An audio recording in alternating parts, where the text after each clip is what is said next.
Final Fantasy X is one of those games that people just remember. It lives in their DNA. So even if you haven't played the game in a while, you can still hear the music.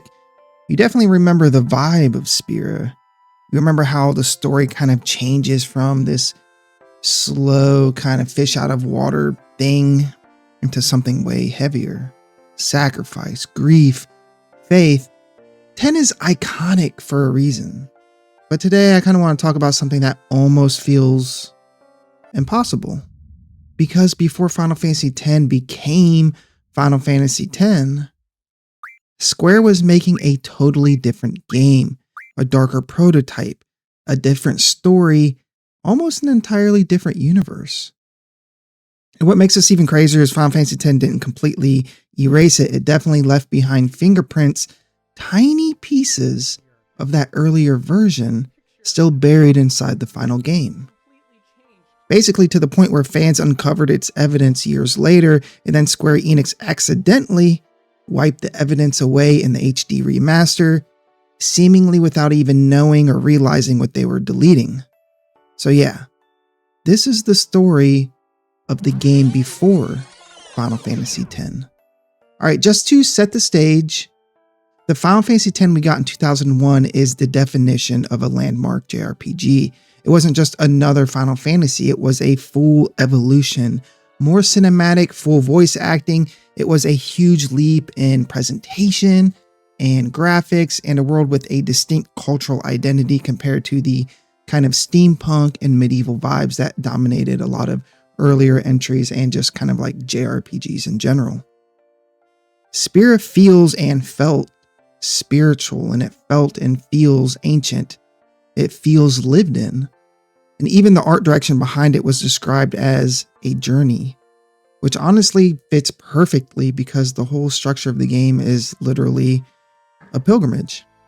But here's what people often forget, or often don't realize, or often gloss over, whatever it might be. Final Fantasy X wasn't always Final Fantasy X. During development, it started from a completely different concept.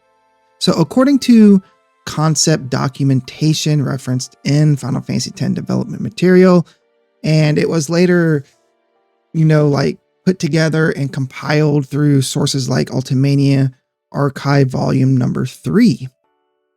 Final Fantasy X was originally called 17. And yes, this is real. This wasn't like a rumor, it's a documented early direction. So in this version, the protagonist looks very, very similar to Tidus. Blonde, spiky hair, same kind of youthful, energetic vibe. But the story concept was actually a lot darker. The premise: a mysterious pandemic is killing people once they reach 17 years old, and the protagonist is searching for a cure, knowing he's running out of time himself. Already that premise hits totally different, and let me know if you can think of another game that sounds a little similar to this, years and years and years and decades later. Final Fantasy X is emotional, but it's still an adventure game. 17 feels like the setup of some kind of psychological nightmare. And the working title gets even more insane because this prototype carried another name: Angelic Impact X Devil's Shock. X cross versus whatever. That is not a Final Fantasy title. That's a title that you see and you immediately go, okay, what kind of crazy game are you guys cooking over there at Square? All right, here I want you guys to look at this article from Hey Poor Player, which really kind of puts a lot of this early concept art out there, because it collects and showcases this art, and it's not just early sketches. It's basically a portal into the version of the game that almost existed. And here's the crazy part. You may actually really recognize a lot of this imagery, because parts of it definitely survived, definitely the overall vibe. And this art looks so distinct and it's so cool. And it almost gives me like Star Wars vibes mixed with like the 10 that we all know and love. It's really, really cool. And 10 definitely leaned pretty heavy in that direction, but it didn't, you can tell it didn't go full fledged, maybe because it was just on the PS2, but definitely didn't go all in on this art direction. But the article specifically includes the 17 kind of like title card or whatever it might be, the Angelic Impact and Devil's Shock. And when you look at them, you can see it immediately. The aesthetic DNA is already forming for Final Fantasy X. You can spot this kind of like embryonic proto-Titus energy. Same thing with Yuna, same thing with Spira as a whole. The clothing styles and the silhouettes look like they're halfway between this sci-fi youthful drama and this spiritual fantasy pilgrimage. It's kind of like watching Square draw the outline of what would become Final Fantasy X, except they were drawing it almost in a completely different genre.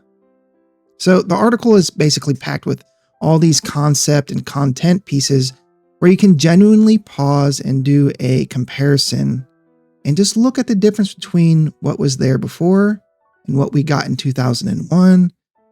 And you can see what is or isn't the same. Now, the concept art rabbit hole goes deeper. The article also references Square's Millennium event, which was in 2000. It was in January of 2000, where Final Fantasy X was formally announced.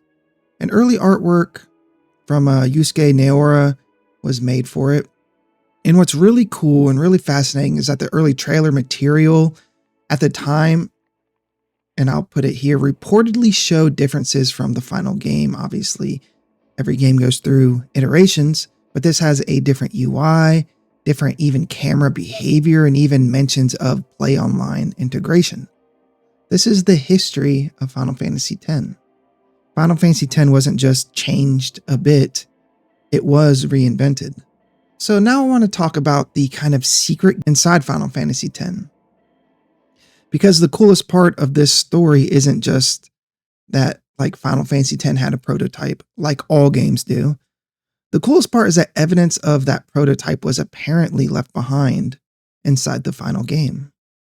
And this is where Boundary Break comes in, because Boundary Break is a YouTube channel that uses kind of like free camera and out of bounds tools to basically inspect the environment of different games and assets developers basically never intended anyone else to ever see. So in the original PS2 version of Final Fantasy X, there's a framed picture in Titus's Zanarkand room, and it's blurred, it's in the background, it's background decor. It's nothing, basically, if you never pay attention to it, if you're not intentionally looking for it. But when the camera gets pushed in up close to it, the image appears to be a reference to 17 or the early prototype concept art, which is kind of insane, because that means Final Fantasy X wasn't just spiritually connected to this earlier idea. It was still carrying around a tiny artifact from it, kind of like a relic. And then the remaster erased it. That's the crappy punchline. Basically, when Square made the 10.10.2 HD remaster, that image was replaced with something else, like something super generic. And both, like, kind of like the reports and fan reaction basically landed on the same implication. They didn't delete it on purpose. They just didn't know what it was, or at least the modern team didn't have the context. So yeah, it's really cool that a little piece of the game's earlier identity, something that should have been preserved, in my opinion, was overwritten, kind of like it didn't matter in the first place. So yeah, for me, the most interesting part of the story isn't like, haha, this cool Easter egg. It's almost a survivor. It's the version of the project that made it through years of shifting ideas, rewrites, cut content, definitely tonal changes and design reworks. And 17 is the shadow of the path not taken. Like, that's why those concept art, like, pictures look so, they look so good and they hit so hard, because, yeah, I love 10. I love 10. But man, I really want to see what that game could have become 17. Because the whole story of like this disease that's killing everybody and a young hero who goes out to find the cure, and just like with the backdrop and the vibe of like this Waterworld, Spira, Star Wars mashup, they are cool pictures, but they're not just cool pictures. I think that story definitely had the potential to be a very darker take on Spira. So yeah, 10 isn't just this masterpiece. It's the final form, the final evolution, the Darwinian winner of something that started out totally different. A darker game, a disease story, a 17 prototype that could have gone in a completely different direction. And part of that earlier game still survives, hidden in Tidus's room like a forgotten photograph, which, I mean, it was, until the remaster erased it.